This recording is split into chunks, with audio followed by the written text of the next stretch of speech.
अगर मैं आपसे पूछूं कि वड़ा कैसे बनता है तो आप कहेंगे उड़द दाल से बनता है, जिसको घंटों भिगोना पड़ता है, उसके बाद में पीसना पड़ता है, फिर रखना पड़ता है। लेकिन अगर मैं आपको बोलूं कि मैं आपको सिर्फ 15 मिनट के अंदर वड़ा बना के दिखाऊं और उसका स्वाद भी बड़ा अनोखा आएगा, क्योंकि इसके अंदर कुछ खास चीज़ें ऐसी डाली जाती हैं कि स्वाद बहुत ही निखर के आता है। तो चलिए एक शानदार सा और नई चीज बनाने जाते हैं, सूजी का वड़ा, जो कि बहुत जल्दी बन जाता है। चलिए सबसे पहले आधा उपमा बना लेते हैं। हैवी बॉटम की कढ़ाई ली है, इसमें 1 बड़ा चम्मच घी का इस्तेमाल करना है। घी जब हल्का सा गर्म हो जाए तो सबसे पहले उड़द की दाल थोड़ी सी, मतलब 1 छोटा चम्मच, और 1 छोटा चम्मच हम यहाँ पे चने की दाल का इस्तेमाल कर रहे हैं। इसका एक हल्का सा क्रंच आता है। अगर आपको वो क्रंच अच्छा लगता है तो जरूर डालिए, अगर वो क्रंच अच्छा नहीं लगता है तो आप इसको स्किप भी कर सकते हैं। अब यहाँ पे 1 छोटा चम्मच मैं सरसों के दाने डाल रहा हूँ। आप चाहें तो राई का इस्तेमाल भी कर सकते हैं। सरसों के दाने हाई हीट पे ही फटते हैं, मतलब क्रैकल करते हैं, तो हीट को थोड़ा सा बढ़ाना होगा तभी वो फटेंगे। और जैसे ही वो फट जाए तो उसकी खुशबू आने लग जाती है। तो उसके तुरंत बाद हम यहाँ पर हींग डाल देंगे। 1 छोटा चम्मच हींग काफी रहेगा। और उसके बाद में 1 कप रवा आप कोई सा भी ले सकते हैं, मोटा, पतला, मीडियम, वो आपकी मर्जी है। और डालते ही इसको स्टर करना स्टार्ट कर दीजिए। गैस की फ्लेम को बिल्कुल डाउन कर दीजिए या फिर मीडियम फ्लेम पे रखिए, क्योंकि हाई हीट पे ये जलने लग जाता है। अब मैंने इसको आधा उपमा क्यों कहा, क्योंकि इसको पूरी तरह से नहीं पकाना है, मतलब कह सकते हैं 70 से 80% तक ही हमको इसको पकाना है, क्योंकि ये दूसरी बार फिर पकेगा। उपमा में तो 1 बार ही पकता है ना, लेकिन यहाँ पे ये 2 बार पकेगा। ये भी कह सकते हैं कि ये 3 बार पकेगा। अब इसको लगातार चलाते रहिए और ये देखिए बिल्कुल बिखरने लग जाता है ये थोड़ा थोड़ा सा। बस वहीं पे इसको निकाल दीजिए। भाई कढ़ाई गर्म है ना, तो कढ़ाई गर्म रहेगी तो जलने लग जाएगा, इसलिए दूसरे बर्तन में निकालेंगे तो जल्दी ठंडा हो जाएगा। अब इसमें एक बढ़िया सा टेस्ट आए और एक अनोखा टेस्ट आए तो इसके लिए हम यहाँ पे डाल रहे हैं नारियल। ये 1 कच्चा नारियल है। जितना नारियल है उसका दुगना आप पानी डाल दीजिए और उसके बाद में इसको अच्छी तरह मिक्सर ग्राइंडर में पीस लीजिए। तो ये बन गया हमारा दूध, कोकोनट मिल्क। अब एक सूती कपड़े का इस्तेमाल करना है और इसको अच्छी तरह से निचोड़ लेना है। ये बहुत ही गजब का दूध बन गया और देखिए गाढ़ापन कितना है इसके अंदर, बिल्कुल दूध की तरह लगेगा ये। रवा हमारा यहाँ पे ठंडा हो गया है और ठंडा होने के बाद अगर हाथों में इसको उठाएंगे ना तो ये देखिए आप कैसे बिखर रहा है। बस ऐसा ही चाहिए हमको, लेकिन ये फिर भी 70% तक ही पका है। अब इसको पूरा क्यों नहीं पका है ये भी बात आपको आगे ही बताता हूँ। अब बारी आती है सूजी को पकाने की। तो एक हैवी बॉटम की मैंने कढ़ाई ली है और उसमें हम 1.5 कप पानी डालेंगे, बिल्कुल नाप के डालेंगे।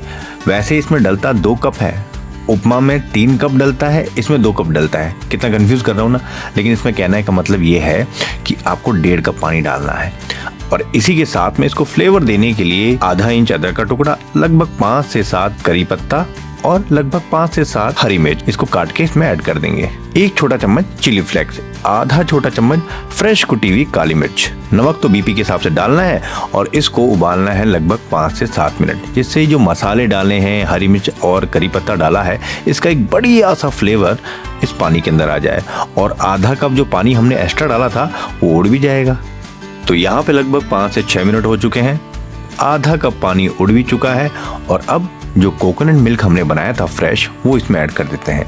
बस शर्त यह है कि इसको बहुत देर तक उबलने नहीं देना है। बस जैसे ही हल्का सा गर्म हुआ ना, तुरंत हमको जो ठंडी सूजी थी इसमें ऐड कर दीजिए। बिल्कुल डरने की बात नहीं है, कोई लम्स नहीं पड़ने वाले हैं, क्योंकि सूजी यहाँ पे भुनी हुई है। भुनी हुई सूजी में लम्स पड़ने की संभावनाएं थोड़ी कम हो जाती हैं।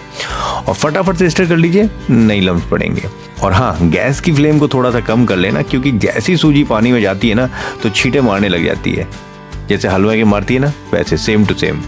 और जैसे ही हल्का सा ये सेट हुआ, यहाँ पे 1 नींबू भी डाल दीजिए। नींबू की एक हल्की सी टैंगीनेस बहुत ही गजब का टेस्ट लेके आती है। 1 नींबू काफ़ी रहेगा इतनी मात्रा में। बस इसको इतना पकाना है कि ये डो जैसा बन जाए, बहुत ज़्यादा टाइट करने की ज़रूरत नहीं है, फिर हमको वड़े बनाने में दिक्कत आएगी। इतना कि एक अच्छा मीडियम सॉफ्ट डो तैयार हो जाए बस। और ये देखिए यहाँ पे हमारी सूजी पक चुकी है और अभी ये गर्म है तो ये बिल्कुल सॉफ्ट है। धीरे धीरे करके जैसे ही ये ठंडी होगी वैसे वैसे ये टाइट होती चली जाएगी। इसी बीच हम यहाँ पे हमारे आलू ग्रेट कर लेंगे। 2 आलू मैंने यहाँ पे बड़े साइज के हैं, उनको कद्दूकस कर लिया है। और उसके बाद में हमारी सूजी भी यहाँ पे ठंडी हो गई। अब इन आलूओं के साथ में मिक्स कर लीजिए और अच्छी तरह से इसको रगड़ लीजिए। मतलब सूजी और आलू दोनों एक समान हो जाने चाहिए, पता ही नहीं चलना चाहिए कि सूजी और आलू दोनों इसमें मिक्स है। मतलब कहने का मतलब ये सूजी से बनी है या आलू से बनी है, बिल्कुल पता नहीं चलना चाहिए। रवा हो जानी चाहिए। सूजी को हल्का सा मैश कर लीजिए आप यहाँ पे, और इसी के साथ में यहाँ पे थोड़ा सा धनिया श्रद्धानुसार डाल दीजिए।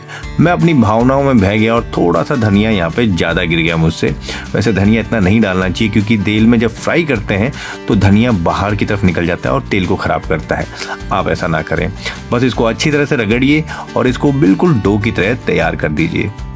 अब यहाँ पे एक पानी का बाउल लेना है और पानी का बाउल लेके हाथों को गीला करना है। वैसे ये हाथों में चिपकता नहीं है, लेकिन शेप देने के लिए हम पानी का इस्तेमाल कर रहे हैं। हल्का सा गीलापन आएगा बाहर से तो शेप अच्छी आएगी। देखिए हमने सूजी को पकाया था, तो सूजी आसानी से शेप नहीं लेती है। लेकिन आपको कहा था ना मैंने कि 70% तक पकाना है, 100% नहीं पकाना है, क्योंकि आधा यहाँ पे भी तो पकेगा। अब इसका शेप लीजिए, जैसे डो बनाते हैं। बहुत ज़्यादा बड़े मत बनाइए, मीडियम साइज के या फिर छोटे छोटे अच्छे लगते हैं। और उंगली से बीच में एक छेद कर दीजिए, जैसे हम वड़े में करते हैं। और इस तरह से हमको ये बनाने हैं। अगर आपको ऐसा लगता है इसकी साइड टूट रही है तो हल्का सा गीले पानी से उसको सेट भी कर सकते हैं बिना किसी टेंशन के। सारे पहले बना लीजिए, उसके बाद में एक साथ फ्राई करेंगे तो ज़्यादा आसान रहेगा। अब बारी आती है फ्राई करने की। भाई फ्राई करना बहुत ही टेक्निक से भरा हुआ है। कैसे भरा हुआ है कि कढ़ाई का जो तेल है वो सुपर हाई होना चाहिए, बिल्कुल हॉट पाइपिंग होना चाहिए। भाई हल्का मीडियम भी रह गया ना तो ये तेल को पी जाएंगी। सूजी की कहानी यही है, इसके ऊपर कोटिंग थोड़ी है जो तेल को बचा लेगी। इसलिए हाई हीट पे ही इसको डालना है। जैसे ही आप हाई हीट का एक हॉट फ्लैश लगाते हैं तो क्या होता है, बाहर की जो सरफेस है एकदम से सील हो जाती है। और जब वो सील हो गई उसके बाद में आप मीडियम इसको कर सकते हैं। मीडियम बाद में करना है, पहले नहीं करना है। पहले इसको शॉक लगाइए, इसकी बाहर की सरफेस को हल्का सा सील कीजिए, उसके बाद इसको फ्राई कीजिए। और वैसे भी ये पूरी तरह से लगभग पका हुआ है। इसकी बाहर की सरफेस को हल्का सा कुरकुरा करना है और अंदर से सॉफ्ट होगा ही होगा। लगभग 5 से 7 मिनट के अंदर ये तैयार हो जाता है। तो ये लीजिए, पहला बैच हमारा यहाँ पर रेडी हो चुका है।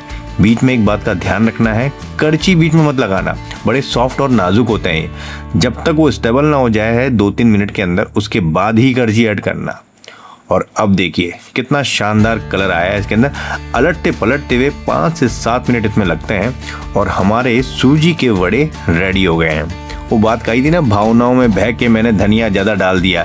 ये देखिए तेल के अंदर धनिया आ गया। आपको धनिया थोड़ा सा कम डालना है, इस बात का ध्यान रखना है। तो दूसरा बैच भी डालना है, लेकिन दूसरा बैच डालने से पहले इस बात का ध्यान रखना है कि तेल की आंच को वापस से गर्म कर लेना है। पहले बैच का जब वड़ा निकालते हैं तो तेल का टेम्परेचर डाउन हो जाता है। पहले उसको अच्छा गर्म करें, उसके बाद में डालें। तो ये लीजिए, ये तैयार हो चुके हैं हमारे वड़े। वैसे चटनी के साथ खा सकते हैं, लेकिन इसके साथ में इतने सारे एलिमेंट हैं कि आप बिना चटनी के ही चट कर जाएंगे, इस बात की गारंटी दे रहा हूँ। और ये देखिए कितना बढ़िया क्रंच है और कितनी अच्छी आवाज़ है इसकी। तो कैसी लगी आपको ये रेसिपी, जरूर बताएं। अच्छी लगे तो लाइक एंड शेयर जरूर करें।